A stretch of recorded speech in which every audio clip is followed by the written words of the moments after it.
আপনি যদি অর্থ কষ্টে না পড়েন, আপনি মানুষের আসল চেহারা দেখবেন না।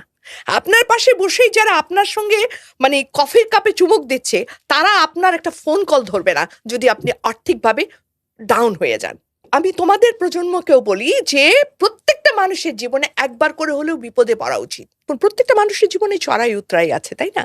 তো একদম লাস্টে যখন আমি 90 সালের দিকে গিয়ে আমার দুটা গার্মেন্টস ছিল, এবং এই গার্মেন্টস থেকে আমি মোটামুটি বলবো একটা খুব ভালো অবস্থানে চলে গিয়েছিলাম। ধুম করে যখন আমার ব্যবসাটা পড়ে যায় নানাবিধ কারণে, তখন না হিমশিম খাওয়ার অবস্থা হয়েছিল। যে আমি ধরেন না লন্ডন, ফ্রান্স, ইটালি, বায়ার এরকম নিয়ে ব্যবস্থা ছিলাম, এমন একটা অবস্থান হলো বাচ্চাদের স্কুল থেকে ছাড়াতে হলো, একেবারে চূড়া থেকে একদম নিচে পড়ে যাওয়া যেটাকে বলে।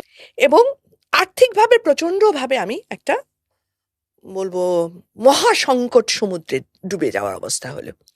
তো সেখান থেকে আবার আস্তে আস্তে আস্তে আস্তে জীবনটাকে নট টু গিভ আপ হিসাবে ধরে নিয়ে যুদ্ধ করে আবার এটা ঘটেছে ধরে 99-এর দিকে, and about another 6 to 7 years লাগলো আবার আমাকে মোটামুটি একটা, আগেরও টপে না যেতে পারলেও মোটামুটি একটা অবস্থানে আসতে।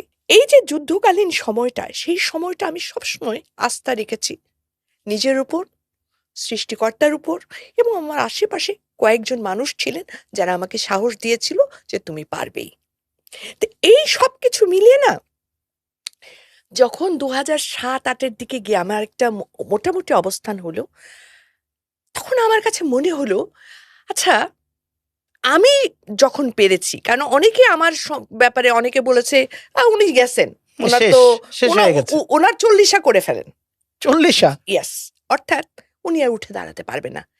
একে তো ব্যবসা এত বড় পতন, দ্বিতীয়ত হচ্ছে গিয়ে মহিলা মানুষ, সো শেষ, আশা নাই। সেখান থেকে আবার আমি দাঁড়াতে পেরেছি, কারণ আমি ভাবতাম যে আমার রাব্বুল আলামিন আমাকে ইনশাল্লাহ কোনোদিন ফেলবেন না। আমি তোমাদের প্রজন্মকেও বলি যে প্রত্যেকটা মানুষের জীবনে একবার করে হলেও বিপদে পড়া উচিত।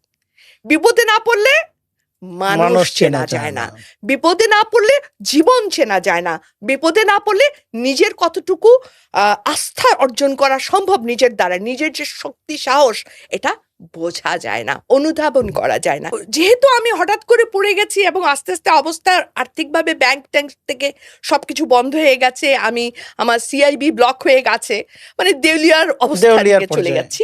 তো তখন আমি দেখলাম যে আমার খুব প্রিয়জনেরাও আমাকে আর চেনে না। আমি সালাম আলাইকুম বললেও দেখো না দেখার ভান করেছে। আমি অনেককে জানি যাদের নাম আমি বলবো না, বলা উচিত